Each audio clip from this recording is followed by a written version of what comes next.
जिसका नाम आता है जम्मू कश्मीर, तो बलदेव सिंह रैना का नाम सबसे ऊपर लिस्ट में आता है। तो हजारों की तादाद में युवा आप उनके रोल मॉडल हो, तो उनके लिए बलदेव सिंह रैना क्या करें? मैं तो अपनी यूथ को ये बोलूँगा, यार ये नौकरी पे चक्कर छोड़ो, है ना, और छोटे से छोटा काम शुरू करो। आपने बुलंदियां छुई, जी जी, काफी नाम आपका फेमस हुआ। क्या सेंट्रल गवर्नमेंट से कोई पैकेज का आपके पास कोई सेंट्रल गवर्नमेंट का पैकेज आया युवाओं को संभालने के लिए या युवाओं को काम देने के लिए? पैकेज आज तक नहीं आया, और जब टफ टाइम है कोई सपोर्ट नहीं हुई अभी। कितनी सारी मुश्किलों का आपको सामना करना पड़ा और आपके बिजनेस में रोल मॉडल कौन? देखिए क्या है कि कश्मीर में बिजनेस स्टैब्लिश करना अपने आप में एक चैलेंज है। टफ टाइम आता है तो खासकर बैंकर्स को आगे सपोर्ट करना चाहिए। टफ टाइम में वो अपना जो है वो साथ छोड़ देता है, जिसकी वजह से बड़े बिजनेस में स्टॉप हो जाते हैं। गवर्नमेंट एम्प्लॉय जो है यहाँ पर छापी फरोश है, उसको उसकी गारंटी क्यों देगा? जब तुम विश्वास ही नहीं करोगे तो कैसे बंदा आगे चलेगा? उसमें आप बंदे की क्वालिफिकेशन देखो, कोई क्राइटेरिया रखो, यार इसने ये काम कर सकता है, इसका प्रोजेक्ट क्या है, और इसकी हैंड होल्डिंग करो। रोल मॉडल कौन थे और क्या कुछ उन्होंने ऐसा किया था कि आप इंटरेस्ट हो? कभी रेस्ट नहीं किया मैंने। आज भी मैं 16-17 घंटे काम करता हूँ। चाहता हूँ कि हम इस ग्रुप को और आगे लेके जाएं और यहाँ कश्मीर के लिए एक एम्प्लॉयमेंट जनरेट करें। यहाँ पर था कोविड में आपने और आपकी बेटी ने बहुत सारा काम किया है, आप तब भी बैठे नहीं है, जबकि हमने खुद भी आंखों से ये चीजें देखी है। यहाँ पर देखो फर्ज है, जब फ्लड आया अगर आप देखोगे सबसे ज्यादा काम उस टाइम मैंने किया। ऐसा कुछ आपके दिल में हुआ कि मैं सिख कम्युनिटी से हूँ, मैं सिख लड़की की मदद करूँ, इसमें अगर कोई मुसलमान आए तो उसकी मदद ना करूँ? गुरु नानक देव जी ने जो बोला, अवले अल्लाह नूर पाया कुदरत के सब बंदे, एक नूर ते सब जगो वो भले को। जम्मू कश्मीर यूटी बनने के बाद कितना फर्क आया इस चीज में? सबसे ज़्यादा फायदा जो है होटल इंडस्ट्री को हुआ, क्योंकि टूरिस्ट होता है। ये जो लेफ्टिनेंट गवर्नर एलजी साहब ने काफ़ी अच्छा माहौल रखा है यहाँ। तो रिक्वेस्ट करूँगा आपके चैनल से कि एक सोल्यूशन देना बहुत ज़रूरी है बिजनेसमैनों को। मेरे जुनू का नतीजा जरूर निकलेगा, इसी सियाह समंदर से नूर निकलेगा। हेलो दोस्तों, आप देख रहे हैं फैक्ट पोस्ट और आपके साथ मैं हूं शाहबाज। शो में आज बात करेंगे एक ऐसी शख्सियत की जिसे जम्मू कश्मीर के नौजवान अपना रोल मॉडल मानते हैं। एक ऐसा शख्स जो लोगों का मददगार तो है ही, साथ ही मिलनसार भी है। एक ऐसा शख्स जो गरीबों का सहारा है, जो युवाओं के हक की बात करता है, जो नौजवानों को कामयाबी का रास्ता बताता है। आज उसी शख्सियत से हम आपको रूबरू कराने जा रहे हैं, जिसके हौसले की उड़ान ने हर कश्मीरी युवा के अंदर एक आगे बढ़ने का जज्बा पैदा कर दिया है। जी हां, आज के हमारे मेहमान हैं पीक्स ऑटो के चेयरमैन और मशहूर बिजनेसमैन बलदेव सिंह रैना। उनसे बात की हमारे संवाददाता शौकत बेग ने। देखिए ये एक्सक्लूसिव इंटरव्यू। फैक्ट पोस्ट की हमेशा ये कोशिश रहती है लोगों तक जमीनी हकायक पहुंचाए। फैक्ट पोस्ट ने अभी तक जम्मू कश्मीर से आपको रूबरू करवाया, जो कि अभी गहमा गहमी जो चल रही है, पॉलिटिकल गहमा गहमी जो चल रही है।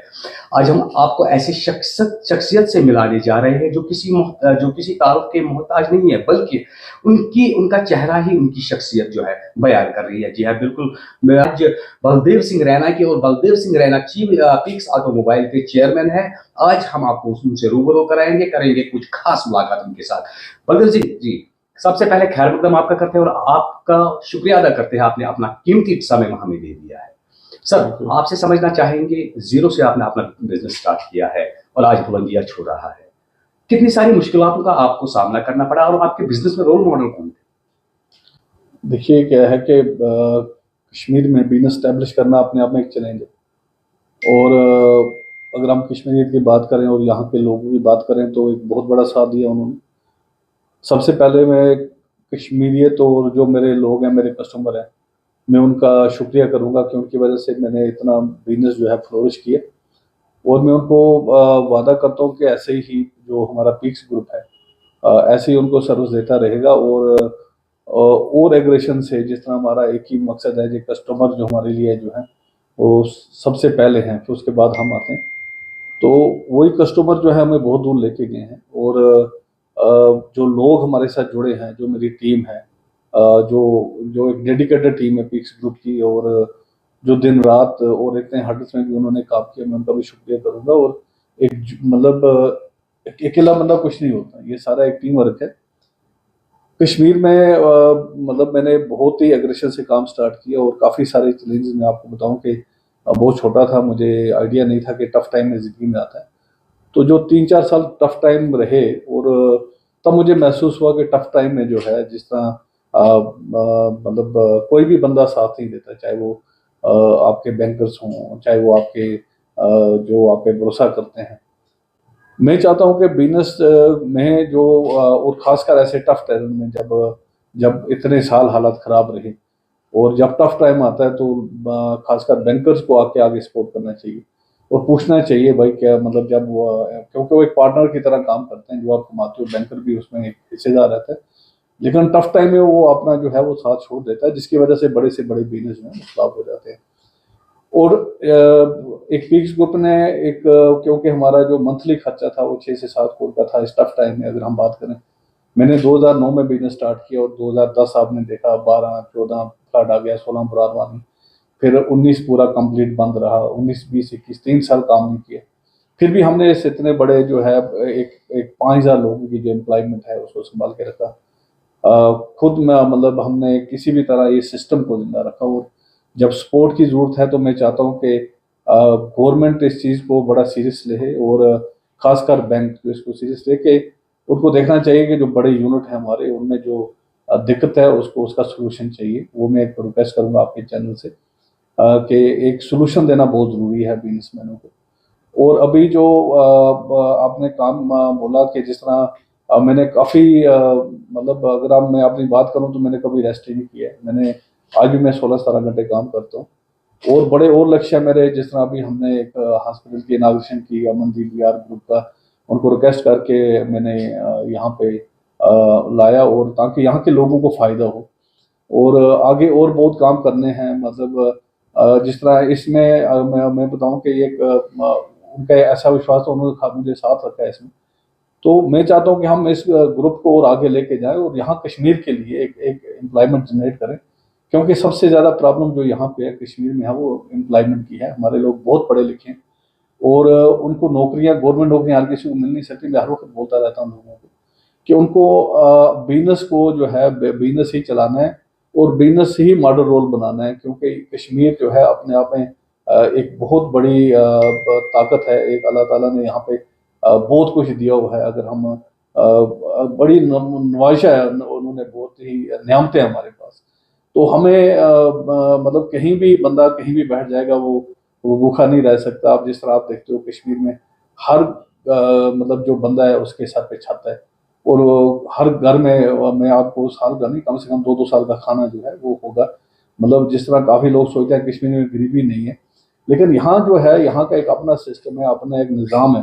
लोगों को स्टोर करने की चीज़ों की आते हैं, कोई गलत आते नहीं है। लोग बहुत ही हार्ड वर्किंग लोग हैं। अगर हम कश्मीरी की बात करें, यहाँ का लोग बहुत मेहनती है और बहुत ही मेहनती और चीज़ों को बचाने वाला है, ना कि फजूल खर्ची है, बाकी चीज़ें हैं। तो वो एक स्ट्रेंथ है कश्मीर की। और हमारा सबसे बड़ा जो है आर्टिकल्चर, जो हमारा हार्टिकल्चर है, एग्रीकल्चर है, ये 50% जीडीपी है। अगर आप देखोगे पूरे वैली में, मतलब हर जगह अपनी सब्जियां, अपने बाग, अपनी मतलब खाली एक, अगर हम बात करें तो हमें एक हल्दी और एक तेल खरीद के लेना पड़ता है, तो लोग वो चीज़ें सर्दियों के लिए भी सुखा के रखते हैं। तो मैं चाहता हूँ कि लोग अपनी उस चीज़ के साथ जुड़े रहें, अपना जो वजूद को ख़त्म ना करें। हम जितने मर्जी मॉडर्न हो जाएं, हमारे बाबा नानक जी ने बोला है नाम जपो, किरत करो और वन छको। और जिस बंदे में ये 3 चीज़ें समझ आ गई, एक तो हमने किरत करनी है, मतलब मेहनत करनी है, और फिर जिस मज़हब के अल्लाह ताला का नाम लेना है, और जो आपने कमाया आपके पास अगर गरीब में नहीं है, आपके पड़ोसी के पास नहीं है, तो उसको देना है। तो ये जो गुरु नानक देव जी की ये 3 चीज़ें हैं, किरत करो और नाम जपो और वन छको, ये 3 चीज़ें अगर हर बंदे की समझ में आ जाएंगे तो ना कोई भूखा रहेगा और ना कोई गरीब रहेगा। और मेहनत करने से बंदा कोई मरता नहीं है। हमारे जिस तरह अभी अगर प्राइम मिनिस्टर मोदी साहब बोलते रहते हैं, जिस तरह हर घर एक इंडस्ट्री होनी चाहिए, मैं हर वक्त बोलता हूँ कश्मीर ने वो मॉडल अडॉप्ट किया। अगर आप देखोगे हमारे जो कश्मीर के लोग हैं वो घर में शालें बुनते हैं, पेपर माशी का काम, हर घर में एक छोटी इंडस्ट्री है। मतलब चाहे वो बैट बनाते हैं, मतलब ये एक मॉडल जो है, जो कश्मीरियत है, जिससे अगर आप देखोगे इस 30 साल में जो लोग जिंदा रहे तो कैसे रहे। उन्होंने घरों में काम किया, उन्होंने अपनी चीज़ें बनाई, एक्सपोर्ट किया। हाल चाह के लोग यहाँ पे नहीं आते थे, माल बना के बाहर भेजा। तो अपने इस इकोनॉमी को उन्होंने सस्टेन किया, बच्चे पढ़ाए, और आज सबसे ज़्यादा एजुकेशन जो है वो हमारे कश्मीर में, सबसे ज़्यादा डॉक्टर हमारे पास हैं। तो ये वो कश्मीर है, लेकिन कुछ चीज़ें हैं जो गवर्नमेंट को बड़ी सीरियस होकर सोचनी पड़ेंगी और हैंड होल्डिंग करनी पड़ेगी। यूथ हमारा जो है सबसे एजुकेटेड यूथ और सबसे ज़्यादा पढ़ा लिखा यूथ जो बेकार है वो हमारे जम्मू कश्मीर में है, और उनको छोटे यूनिट जैसा काफ़ी सारी स्कीमें हैं, लोगों ने उसका फ़ायदा उठाया।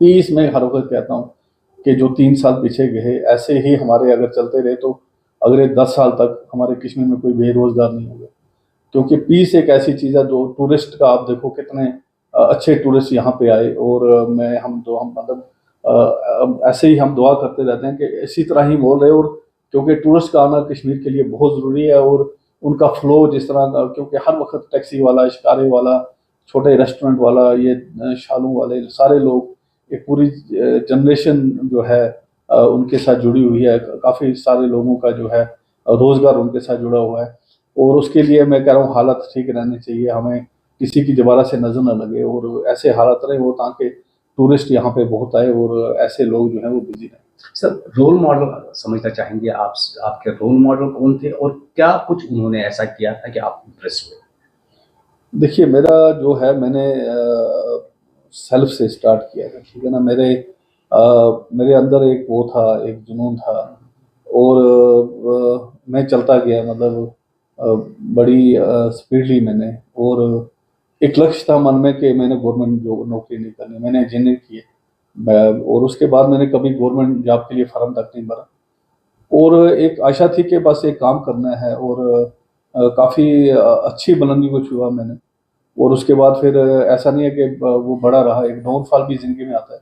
जब हालत 4-5 साल खराब रही तो टफ टाइम भी देखा, तो उसको सस्टेन किया, और एक दोबारा से एक टीम को रिचार्ज आपकी करके। बात यहाँ पर, कोविड यहाँ पर था, कोविड में आपको, आपने और आपकी बेटी ने बहुत सारा काम किया है, आप तब भी बैठे नहीं है, जबकि हमने खुद भी आंखों से ये चीजें देखी है यहाँ पर। देखो, इंसानी फ़र्ज़ है, जब फ्लड आया अगर आप देखोगे, सबसे ज़्यादा काम उस टाइम मैंने किया, क्योंकि इंसानियत ही सब कुछ है, और पहला मैं बंदा था जो यहाँ पे हमने कैंप लगाया और एयरपोर्ट से सारा सामान भिजवाया। एक डिफरेंट लेवल पे काम किया उस टाइम, क्योंकि हमारे फ़ोन चलते थे, क्योंकि श्रीनगर की वजह से, और किसी ने मेरा नंबर दे दिया था, अगर किसी को पूछना तो दिन की 500-600 कॉल में रिसीव करता था, और हर किसी को यकीन दिलाता था कि आपके बंदे ठीक हैं और ठीक ठाक सलामत से पहुँच जाएंगे। तो हर जगह से हमने बंदों को रेस्क्यू किया। काफ़ी सारी चीज़ें हमने उस टाइम ये की। दिल्ली से फ़ोन आते थे, एक जो डिजास्टर मैनेजमेंट के पी सिंह थे, वो डायरेक्ट मेरे कॉन्टैक्ट में थे, और अवनीश राय खन्ना उस टाइम यहाँ के इंचार्ज थे। तो उस टाइम भी हमने काफ़ी काम किया। फिर कोविड आया, कोविड भी एक वो चैलेंजिंग टाइम था, लोग डर रहे थे, लेकिन हमने हॉस्पिटलों में जाके लोगों की सेवा की, और उस टाइम कोई किसी को पूछ नहीं रहा था, कैंपों में जाके लोगों को खाना दिया, जो भी हमारे से हो पाया, क्योंकि इंसानियत एक अलग चीज़ है। बाकी तो हम जितनी मर्जी दुनिया बुला लें, ओवरऑल इस दुनिया को छोड़ के जाना है, तो ये सारा टेम्परेरी है। तो आप कोई अच्छे काम जो लोगों के लिए कर सकते हो, जो लोग आपको याद करें, जिनकी दुआओं से आप चलते हो, तो वो काम ज़रूर करने चाहिए। तो हमें जब भी मौका मिलता है, जब टफ टाइम होता है, तो जब सामने आने की ज़रूरत होती है, तो सबसे पहले आपको कुलदीप सिंह राणा मिलेगा कि भाई वो सबसे आगे खड़ा है लोगों की सेवा की। सर, एक और बात यहाँ से आप, जो शायद आप भूल गए हैं, हमने सुना है कि यहाँ पर कोविड के दौरान या कोविड के बाद आपको कॉल्स आती थी, वो चाहे यतीम बच्चियाँ हो या फिर वो गरीब बच्चियाँ हो, क्योंकि अभी हालात अगर जम्मू कश्मीर की देखी जाए तो 40 से 45 उम्र हो चुकी है लड़कियों की भी और लड़कों की भी, जिनकी शादी किसी कारण नहीं हो पा रही है, शायद दहेजी कहेंगे इसको, क्योंकि काफी रकम जुटाना पड़ता है इसके लिए। हमने सुना है कि आपने उस दौरान भी काम किया है, चाहे यतीम बच्चियाँ हो, गरीब बच्चियाँ हो, किस प्रकार के ये सारा आप सिस्टम चलाते हैं? देखिए कि मैंने आपको पहले बोला कि ऐसा नहीं है कि एक हमें दुख है, अगर आप रिकॉर्ड निकालोगे, सबसे ज़्यादा शादियाँ कोविड में हुई हैं। मैं कश्मीरी कल्चर को एक अपने तरफ से हर वक्त हम बोलते रहते हैं कि यार, जो हमारा इतना स्टैंडर्ड बढ़ गया है शादी का, एक गरीब जो माँ बाप हैं या जो जिसका बाप नहीं है, वो सोच भी नहीं सकती शादी का। तो यहाँ पे काफ़ी सारी एनजीओज काम कर रही हैं, लोगों को वॉलंटियर आना चाहिए यहाँ पे, जिस तरह अवरेज है, और क्योंकि एक घर किसी का बसाना, इससे अच्छा काम दुनिया में कोई नहीं है, कि किसी का घर सेटल हो जाए एक, और चाहे लड़का हो चाहे लड़की हो, तो ये बड़ा ज़रूरी है कि उनका मिलाप करा के उनकी शादी कराना। और जो क्योंकि जो हमारा बड़ा रिच ट्रेडिशन है हमारी शादी का, वो बहुत ही खर्चा होता है मतलब शादी में। तो अभी काफ़ी सारे लोगों ने किया, कावा पे भी जब कोविड था तो लोगों ने कावा पे भी अपनी बारात ली, तो वो एक बड़ा सक्सेसफुल मॉडल था। मैं चाहता हूँ कि यहाँ पे जो गरीब लोग हैं वो शर्म ना करें। देखो क्या है कि शादी में बंदा तो हर दिन खाता रहता है, नहीं खिलाया, एक शादी हो गई, घर बजा हो गया, तो उस चीज़ को काफ़ी सारे लोग काम करते हैं। मेरी रिक्वेस्ट है उन फैमिलियों से कि वो शर्म ना करें यार, हमारे पास उससे क्या होता है, उनके बच्चे अवरेज हो जाते हैं। और जो लड़का है जिसने उस घर में, चाहे गरीब घर में शादी, वो सामने आके बोले कि यार ना मुझे दही लेना है ना मुझे बारात लानी है, हम 4 लोग आएंगे आपके घर और अपनी बारात लेके, और उन लोगों को अप्रिशिएट करना चाहिए जो ये काम करते हैं। मैं तो मानता हूँ कि ये एक माँ बाप के लिए, उनके लिए इससे बड़ा कोई काम नहीं है कि एक बच्चे को, जो जवान बच्ची होगी उसकी शादी करना, और एक वो नौजवान लड़का जो सामने आके बोले कि मैं खाली कावे पे आऊँगा और बारात लेके 4 बंदों की आऊँगा और आपकी बेटी लेके जाऊँगा, उसके लिए तो वो जन्नत ही है। और वो सारी ज़िंदगी जो है वो लड़की उसकी, कि वो मतलब उसके घर की या उसकी परिवार की कितनी खिदमत करेगी, वो खुद उसका देखेंगे, क्योंकि ये चेंज होना बड़ा ज़रूरी है। सिंह साहब, देखा जाए जिस तरह से आपने अभी कहा है कि हर एक के जहन में एक सवाल चलता है, अगर बलदेव सिंह रैना जी किसी की मदद करते हैं या कोई और किसी की मदद करते हैं, चाहे अगर मुसलमान कम्युनिटी से कोई आता है वो अपनी मुसलमान कम्युनिटी की ही मदद करते हैं, सिंह साहब आते हैं तो सिंह साहब अपनी सिख कम्युनिटी की ही मदद करते हैं। क्या ऐसा कुछ आपके दिल में हुआ कि मैं सिख कम्युनिटी से हूँ, मैं सिख लड़की की मदद करूँ, इसमें अगर कोई मुसलमान आए तो उसकी मदद ना करूँ? आपने कभी देखा मेरे को? मैंने कभी ये सोच ही नहीं रखी है। मैं, गुरु नानक देव जी ने जो बोला है, अवले अल्लाह नूर पाया कुदरत के सब बंदे, एक नूर ते सब जग हो गया को भले को मंद। ये मैं सरदार के घर पैदा हो गया तो मैं सरदार हूँ। मैं जो रूह है ना, रूह, जब बंदा यहाँ से जाता है तो जब समझो तो उसका गायब क्या होता है, रूह ही होती है ना। तो मेरे जो रूह है उसका कोई धर्म नहीं, ठीक है ना। हम सबसे पहले इंसान है, हम एक अच्छा इंसान बने तो मैं सोचता हूँ कि हमारे लिए बहुत है। अगर हम एक अच्छे इंसान बन जाए अपनी लाइफ में, तो उसके बाद में एक अच्छा सरदार भी हूँ, उसके बाद एक अच्छा मुसलमान है। तो मुसलमान जैसा कोई हो ही नहीं सकता जैसा मुसलमान मोहम्मद दिलो है। हमारे गुरु ग्रंथ साहब में बहुत मुसलमानों के लिए बड़ा लिखा है, बाबा फरीद जी की कुर्बानी, काफ़ी सारे जो हैं उनकी श्लोक्स हैं, कुर्बानी है वहाँ पे। और जो हमारा गुरु ग्रंथ साहब है, ये सारे भक्तों का जो पीर जो है उसमें सबकी बानी है, जो अल्लाह ताला से प्यार करते हैं, जो सिर्फ जिन्होंने उसको माना है कि यार हम कुछ नहीं है, तू ही तू है, सब कुछ तू है। तो हम कुछ नहीं है, हम सोचते रहते हैं, हमें मैं हो जाती है। हम लोग तो यार टेम्परेरी हैं इस दुनिया में, कोई 70 साल की जाता है, कोई 100 साल, कोई 40 साल, कोई। तो हमें घमंड और ये जो है ये होना नहीं चाहिए। जो एक अच्छा इंसान बन के एक अच्छे इंसान की आप हेल्प करो, जो नीडी है उसकी जरूरत पूरी करो, और उसी में आपका जो है खुदा खुश होता है, हमारा वाहिगुरु खुश होता है। तो क्योंकि उन्होंने कभी नहीं, हमारे आप लंगर देखो उधर कभी बन भेद नहीं मिलेगा। एक लंगर में सामने छोटे से छोटा सामने एक मिनिस्टर होगा या कोई भी होगा जो छोटे के लिए हो रहा है, और 4 द्वार हैं। कोई हमारे जो जो गुरु नानक देव जी ने हमें सिखाया है, इस दुनिया में हम लोग सब एक है, क्योंकि हमारा ब्लड एक है, हमारा सब कुछ है। अब हाँ, फुलवाड़ी हैं जो जो अलग, जो जहाँ पैदा होता है, जिस घर में पैदा उसको परवरिश वैसी मिलती है, तो वो एक उससे एक रिलेटेड हो जाता है जी। बाकी तो ये नूर जो है, नूर जिसका कोई दीन धर्म नहीं है, जब बंदा मरता है तो उसके अंदर वो बॉडी तो वही होती है, गायब क्या होता है जो नूर है, वो फिर कहाँ जाके वो नूर दूसरी जन्म में कहाँ होता है। तो हम सब लोग बहुत अच्छे हैं, सब बराबर हैं, और हमें इंसानियत की सेवा करनी चाहिए। उसमें ये नहीं देखना चाहिए ये हिंदू है, ये पंडित है, ये क्रिश्चियन है, ये सरदार है, ये मुस्लिम। तो सबसे पहले हम एक अल्लाह ताला के, एक दुनिया के, एक जो बंदा है हमारे गुरु, सो क्यों मंदा आखी जित जाने राजा। जो बंदा ह्यूमन इसमें आया ना, जो इंसानियत जीवन में आया, जिसको ऊपर वाले ने, क्योंकि इंसानियत जन्म जो है ना, जो इंसानियत जो पैदा होता है इसमें, वो कोई नॉर्मल बंदा नहीं होता। तो हम उसको बुरा क्यों कहें, सो क्यों मंदा आखी जित जड़े राजा, तो हम उसको बुरा कहना नहीं चाहिए हमें। सिंह साहब, अपने मुद्दे पे आते हैं। हाँ। जम्मू कश्मीर यूटी बनने के बाद कितना फर्क आया इसमें? देखो, यूटी बनने के बाद ऐसा नहीं है कि यूटी बनने के बाद ये हुआ। जो हालात रहे यूटी बनने के बाद, उसकी वजह से काफ़ी सारा, एक जो पीस की मैं बात कर रहा हूँ, तो जो पीस रही उससे काफ़ी फ़ायदा हुआ। उससे सबसे ज़्यादा फ़ायदा जो है होटल इंडस्ट्री को हुआ, क्योंकि टूरिस्ट बहुत आए। और सारा जो डेवलपमेंट हुई, जो जो चीज़ें यहाँ पे चली और जो डेवलपमेंट्स हुए, वो एक बहुत अच्छा रहा। एक निज़ामी, जिस तरह हमारे जो लेफ्टिनेंट गवर्नर एलजी साहब ने काफ़ी अच्छा माहौल रखा यहाँ पे। और जो पीस है, मैं कहता हूँ कि कश्मीर को किसी चीज़ की ज़रूरत नहीं है। कश्मीर के लोग दीवाने हैं। अगर आप पूरे वर्ल्ड में देखोगे, यूरोप, कनाडा, कश्मीर को लोग जानते हैं। और कश्मीर का नाम लोगे, आई एम फ्रॉम कश्मीर, और आपको लोग बड़ा स्माइल करके जवाब देंगे, सो लवली प्लेस। तो हमें अगर यहाँ पे सिर्फ अपना इसको पीस रखें, जो मैं कहता हूँ कश्मीर को, और कश्मीर जो है, मैं कहता हूँ वर्ल्ड की सबसे अच्छी सिटियों में एक सिटी हो। क्योंकि हर कोई बंदा, आप दिल्ली से देखो, आप इतनी 47 गर्मी होती है, और मतलब यहाँ पे आके बंदा 10-11 टेम्परेचर पे रहता है, और बर्फ यहाँ स्नो होती है। हर हर क्वार्टर आपका जो है, अभी स्नोफॉल होगा तो लोग स्नो देखने आएंगे। गुलमर्ग में सारे हनीमून कपल्स ये सब आना चाहते हैं।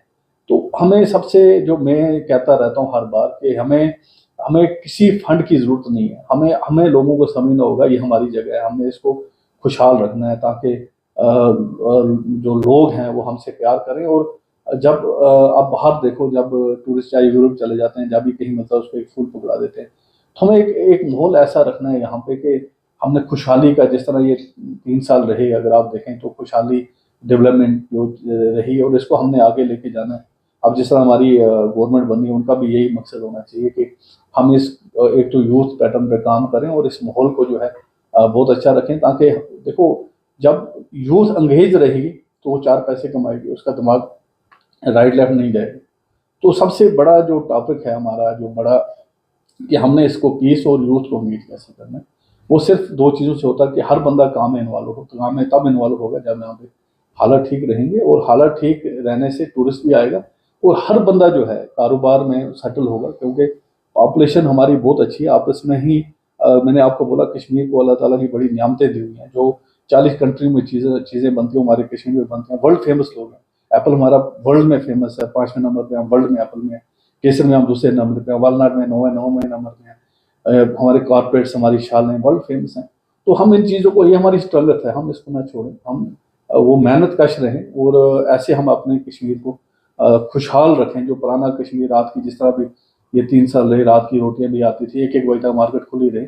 बस वही एक बदलाव चाहिए बस। और मैं ये मानता हूँ, मेरी ये सोच है, क्योंकि पूरी दुनिया कश्मीर आना चाहती है। मतलब अगर हम इंटरनेशनल फ्लाइटें लगा दें यहाँ पे, अगर हम अभी 70-75 फ्लाइटें आती हैं, तो यहाँ 300 फ्लाइटों का जो है एयरपोर्ट हम बड़ा करें। मतलब एक हमारा पहलगाम में एक गुलमर्ग में एयरपोर्ट हो, एक सोनमर्ग में एयरपोर्ट बने, ताकि वहाँ से यात्री भी, मतलब हम इसको एक पूरा एक कश्मीर पे एक पूरे एक लेवल पे लेके जाएं। जैसे आप छोटी छोटी जगह वर्ल्ड की जो है, मतलब इतने टूरिस्ट जाते हैं वहाँ पे, 300 फ्लाइट, बाली जैसी जगह 350 फ्लाइट पर डे आती है। 450 5 स्टार होटल है वहाँ पे। तो हम इस कश्मीर को बड़ा, क्योंकि अब नई नई चीज़ें, अपना दूध पथरी, अपना नई जो टूरिस्ट वो हैं उनको डेवलप करें, और टूरिस्ट वहाँ पे जाए, ताकि मैस ना हो। तो इस पर बहुत काम कर सकते हैं। और नई जो गवर्नमेंट है, मुझे पूरी उम्मीद है कि वो पूरा अच्छे से, क्योंकि उन्होंने भी बड़ा टफ टाइम देखा है। और ये जो हमने बड़ा मिस किया है उनको, और ये एक एक निज़ाम है कि हमें अभी जो है लोगों के लिए बहुत काम करना है। सिंह साहब, आपसे समझना चाहेंगे, बलदेव सिंह रैना एक बहुत बड़ा नाम, अगर बिजनेस का नाम आता है जम्मू कश्मीर, तो बलदेव सिंह रैना का नाम सबसे ऊपर लिस्ट में आता है। तो हजारों की तादाद में युवा आप उनके रोल मॉडल हो, तो उनके लिए बलदेव सिंह रैना क्या कर रहे हैं? देखिए, मैं तो अपनी यूथ को ये बोलूँगा, यार ये नौकरी पे चक्कर छोड़ो, है ना, और छोटे से छोटा काम शुरू करो। बड़ी खुशी होती है जब यूथ आके गले मिलती है और बोलती है कि हमने सर ये काम किया, और आज हम ये कर रहे हैं, हमारा टर्नओवर इतना है। तो sky is limit for youth. क्योंकि कश्मीर बहुत चेंज हो रहा है, और अभी हम लोग लास्ट स्टेट में, अगर हम देखें अभी कुछ भी नहीं है, तो बहुत कुछ होना है। अभी जिस तरह होटल्स आने हैं, छोटे होटल्स आने हैं, रेस्टोरेंट्स आने हैं, काफ़ी मतलब चीज़ें, और जो है एप्पल, अभी ट्रेन आ रही है। ट्रेन आने से एक अलग लेवल पे जो है कश्मीर जो है वो पहुंचेगा। जो हमारा एप्पल है, 2-2 लाख रुपए गाड़ियों का किराया लगता है, तो इंडिया के हर कोने में जो है अगले दिन हमारा सेब पहुंचेगा। मुझे लगता है कि उसमें बड़ी ग्रोथ होगी, और हमें शर्म नहीं आनी चाहिए।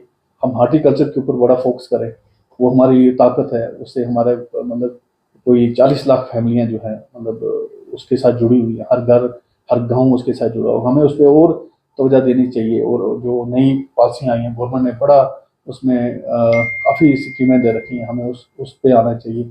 उसके बाद ये जो बैकबोन है हमारा, टूरिज्म हो गया, हमारा हॉर्टिकल्चर सेक्टर हो गया, तो हमें इस पे जुड़ के, क्योंकि ये हमारी, और एग्रीकल्चर हमारा, अब हम एक्सपोर्ट एग्रीकल्चर बहुत ज़्यादा कर सकते हैं। हमारा जो वेजिटेबल्स हैं, बाकी चीज़ें, और ऑर्गेनिक, अब सिस्टम चेंज हो गया थोड़ा, ऑर्गेनिक पे लोग बहुत ज़्यादा अब विश्वास करने लगे। तो हमें वो चीज़ें, और वो कश्मीर एक ऐसा, यहाँ का मौसम एक ऐसा है जो हम लोग यहाँ पे काम कर सकते हैं। IT सेक्टर यहाँ बहुत अच्छा कर सकता है, लेकिन उसमें गवर्नमेंट की सपोर्ट चाहिए। और ये वो छोटे काम है जो घर में लोग कर सकते हैं। एक हो गए बड़े फिर प्रोजेक्ट जो गवर्नमेंट की सपोर्ट से, जो गवर्नमेंट भी उन पे सोच रही है काफ़ी अच्छे प्रोजेक्ट यहाँ पे लाने की। तो आने वाला जो कश्मीर का फ्यूचर है, ट्रेन आने के बाद टोटली बदल जाएगा। तो हमें अभी से बदलना चाहिए, हमें अपनी सोच को चेंज करना चाहिए। और जो हमारा जो हमारे अंदर एक कैंसर कीड़ा है कि गवर्नमेंट जॉब होनी चाहिए, हमें वो दिमाग से निकालना चाहिए। गवर्नमेंट जॉब वाले को पेंशन भी नहीं, तो पढ़ लिख के दुनिया टाइम क्यों खराब करती है? गवर्नमेंट के पास इतने वसाइल नहीं है। वसाइल नहीं है और मिल नहीं सकता, मतलब हर किसी को गवर्नमेंट जॉब मिल नहीं सकता। और हम टाइम खराब करते हैं। जब हम पढ़ के आते हैं फिर 4-5 साल हम सिर्फ गवर्नमेंट जॉब के पीछे रहते हैं, आज नहीं तो कल मिलेगा। तो मैं सोचता हूँ उसका कैरियर ही खराब हो जाता है। जब बच्चा 5 साल बेकार हो जाता है ना, फिर वो किसी काम का नहीं रहता। आप फ्रेश आते हो, फ्रेश आते ही कोई नया माइंड सेट स्टार्ट करो। और हर माँ बाप को सोचना चाहिए कि उनको, जैसे बच्चा पढ़ के आता है, वो उसको ये ना बोलेंगे आपको गवर्नमेंट नौकरी करनी है, उसको छोटे से छोटे काम पे लगा दो, उसको कोई भी काम शुरू कर दो, वो अपनी मंजिल खुद तय करेगा। साहब, जिस तरह से आपने अभी कहा गवर्नमेंट की मदद होनी चाहिए, आपसे हाँ। समझना चाहेंगे, जब आपने बुलंदियां छुई, जी जी। काफी नाम आपका फेमस हुआ, क्या सेंट्रल गवर्नमेंट से कोई पैकेज का आपके पास कोई सेंट्रल गवर्नमेंट का पैकेज आया युवाओं को संभालने के लिए या युवाओं को काम देने के लिए? मैं वही कह रहा हूँ ना, अगर कोई पैकेज आज तक नहीं आया, और जब टफ टाइम है कोई सपोर्ट नहीं आई। अभी बड़ा टफ टाइम देखा हूँ, तो वो हैंड होल्डिंग जो होनी चाहिए थी कभी नहीं हुई। और कभी कभी तो बंदा सोचता है यार इतना आगे जाके हमने कोई गलती की, क्योंकि इतना इतना बड़ा जो है इंफ्रास्ट्रक्चर, इतने लोगों को संभालना और इतने टफ टाइम में, ये कोई जोक नहीं था। और गवर्नमेंट को आगे आके सपोर्ट करनी चाहिए, जो कि कहीं नहीं। कि भाई अगर आपने 4-5 हज़ार लोगों को रोजगार दिया है, और बगैर किसी सब्सिडी के, बगैर किसी सपोर्ट से आपने आपको खड़ा किया, और 5 साल अगर कश्मीर बंद रहा और आपको एक डाउनफॉल आया बिजनेस में, तो क्या हमारे से क्या चाहिए? किसी ये मेरा नहीं है, किसी भी बिजनेसमैन को किसी गवर्नमेंट ने कभी नहीं पूछा कि भाई बताओ हम आपके लिए कहाँ खड़े हों, आपको क्या रिक्वायरमेंट है। तो आउट ऑफ वे भी जाके हेल्प होती है, अगर आप क्योंकि अगर आपको इस स्टेट को डेवलप करना है, और यहाँ के लोगों का सिंबल खराब है। अभी हम 2-4 बिजनेसमैन और बैठे थे, परसों हमारी मीटिंग हुई हमारे चैम्बर में, सीरियस मीटिंग हुई। और जब गवर्नमेंट इन चीज़ों को नहीं समझे कि यार अगर यहाँ का बिजनेस 5 साल नहीं चला, 10 साल नहीं, 30 साल नहीं चला, और जिस बेचारे ने बिजनेस किया उसका क्या कसूर है, उसका सिंबल खराब है, उसको अगर लोन मिलना चाहिए नहीं मिल सकता, तो इनको कुछ चीज़ों के लिए यहाँ पे वेवर देना चाहिए। अगर ये चाहते हैं कि कश्मीर दिल से ग्रो करे, तरक्की करे, तो यहाँ के लिए इनको एक बार ओपन आके बोलना पड़ेगा कि नहीं भाई, ये लोग बिजनेस कर रहे हैं, हमें इनकी हैंड होल्डिंग करनी है, ये चीज़ें खराब हुई हैं, इनकी गलती से नहीं हुई है, सिस्टम ने खराब की। हालात को ठीक रखना और अच्छा रखना एक बिजनेसमैन के कंट्रोल में तो नहीं है। उसने तो इतनी इन्वेस्टमेंट कर दी, हजारों करोड़ की इन्वेस्टमेंट कर दी, हालत खराब हो गई, उसका क्या कसूर है? वो इंटरेस्ट भी दे रहा है, सैलरी भी दे रहा है, और कोई भी आके, मतलब गवर्नमेंट उसको पूछ नहीं रही है, सिर्फ बातें ही हैं भाई हम ये करेंगे। और जो लोगों ने एस्टेब्लिश की है, मैं ये कहता हूँ कि जिन लोगों ने एस्टेब्लिशमेंट की है यहाँ कश्मीर में, अगर वो खुश नहीं है तो दूसरा बंदा कैसे आगे बिजनेस करेगा यहाँ? सबसे पहले गवर्नमेंट को ये देखना चाहिए कि जिन लोगों ने इस 30 साल में जेला है, और जो पिछले 10 साल भी गए, अगर वो परेशान है तो हम उनको एक अल्टरनेट देना, हम उनको एक सोल्यूशन देना, भाई इस परेशानी से निकलो। क्योंकि वो तो दिन रात लड़ रहे हैं ना, वो अकेला लड़ रहा है, तो दूसरा क्यों करेगा जब?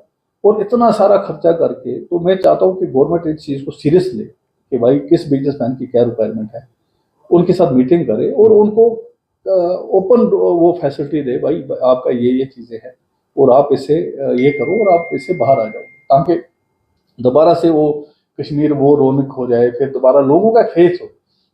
नहीं तो लोग जा रहे हैं बाहर। अभी आप देखो जितने सारे बड़े बिजनेसमैन, उन्होंने सब ने जो है शिफ्ट कर दिया, मतलब अब सब लोगों ने दुबई या बाकी जगह में शिफ्ट कर रहे हैं। मतलब कोई भी बड़ा बिजनेसमैन जब यहाँ नहीं रहेगा तो आप यूथ को कैसे एंगेज करोगे? और ये चीज़ें जो है गवर्नमेंट को देखनी चाहिए कि भाई जो है यहाँ की जो रिक्वायरमेंट है उनको पूरा करें। और हर बिजनेसमैन की वो हैंड होल्डिंग है। आपसे एक और आखिरी सवाल करना चाहेंगे, एक बात समझना चाहेंगे आपको कि जिस तरह से आपने कहा कि छोटी मोटी बिजनेसमैन वो करना चाहते हैं, युवा करना चाहते हैं, सीधे तुरंत वो जाते हैं बैंक पे लोन अप्लाई करते हैं, उसके बाद फाइनल जब सारा होता है तो उसके बाद उनको कहते हैं कि 2 गारंटर गवर्नमेंट एम्प्लॉय चाहिए, बिल्कुल। जबकि उनके पास इतने वसाइल नहीं है कि वो घर में से भी किसी को गारंटर ले ले।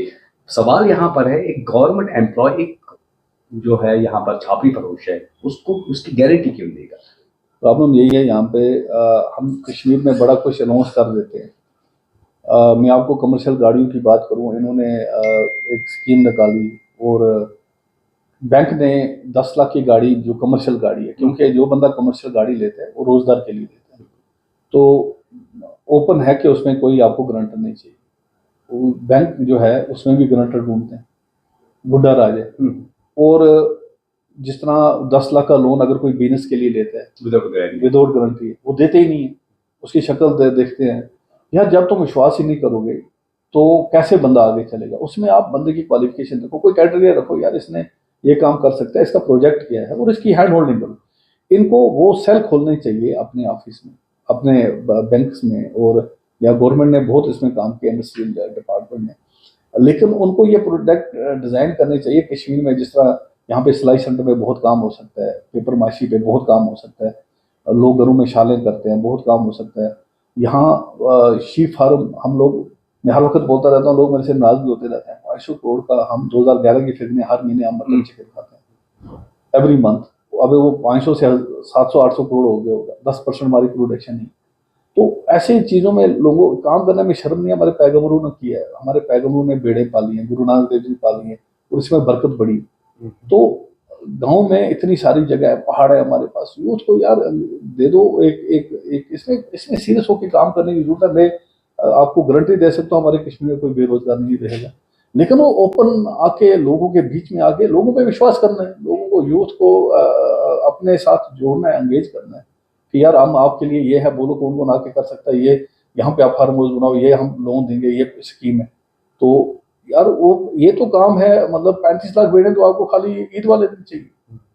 अगर हम 1 करोड़ की पॉपुलेशन कश्मीर की रखते हैं तो उसकी तो एक ही दिन में चाहिए, उतनी मतलब उतनी आप पूरे साल में नहीं दे सकते। 5-8 लाख की भी मतलब आपके पास जनरेशन नहीं। तो जो काम जो यहाँ खपत है, हम ऐसा नहीं कहते कि यहाँ पे इंडस्ट्री जो है यहाँ पे चल नहीं सकती। हम एक डेड लॉक एंड में बैठे हैं। जो चीज़ें यहाँ बनती है, जिस तरह सीमेंट का आपके पास यहाँ पे मटेरियल है तो सीमेंट यहाँ पे सक्सेसफुल है, एप्पल आपके यहाँ पे हैं तो एप्पल आप पूरे वर्ल्ड में बेच सकते हैं, ठीक है ना। जो चीज़ें यहाँ बनती हैं उनको हम बेच सकते हैं। हम दिल्ली से आके पहले रॉ मटेरियल मंगाएंगे, वो इतना महंगा ऐप पहुँचता है हमारे पास, अब ट्रेन आ जाएगी, मत कुछ उसमें सहूलत हो तो, लेकिन वो चीज़ बना के या तो बड़ा वो हो जो आप एक्सपोर्ट करो, मतलब आपकी ट्रेन जब तक नहीं आती तो आप बड़े यूनिट लगाना यहाँ सोच नहीं सकते। तो ये टूरिज्म स्टेट है, ये एक कंज्यूमेबल स्टेट है। जिस तरह परसों हमने इनको बोला हमारे पास वेयर हाउस के लिए जगह नहीं है, हम इंडस्ट्री करते हैं। मैंने कितनी बार गवर्नमेंट को सजेशन दी, यहाँ पे वेयर हाउस इंडस्ट्री जो है जिसमें 3 से 4 लाख बंदा रोजगार लग सकता है, और अभी तक हमारे पास वेयर हाउस यार्ड नहीं है। ट्रेन हमारे पास आ रही है, गवर्नमेंट ने कोई जगह फिक्स नहीं की किसी को, यार तुम वहाँ पे वेयर हाउस बनाओ, क्योंकि जो सामान बाहर से आता है वो कहीं डंप करना है, तो वेयर हाउस ही नहीं है। कंपनियां जो है वो बाहर दे देती हैं, और अभी हर कंपनी को वेयर हाउस चाहिए। तो उसमें वो एक साल में वो 3-4 लाख लोगों की एक इंडस्ट्री बन सकती है, जिसमें आपका लेबर जो अनएम्प्लॉयड लोग हैं, जिन्होंने ज़्यादा पढ़ा भी नहीं है, क्योंकि उसमें ड्राइवर चाहिए, उसमें आपके लोडर चाहिए, तो एक अच्छी यूथ उसमें एंगेज हो सकती है। वो एक बड़ी इंडस्ट्री बन सकती है यहाँ पे, जिस तरह कोल्ड स्टोर हमारी एक इंडस्ट्री बन के आ गई।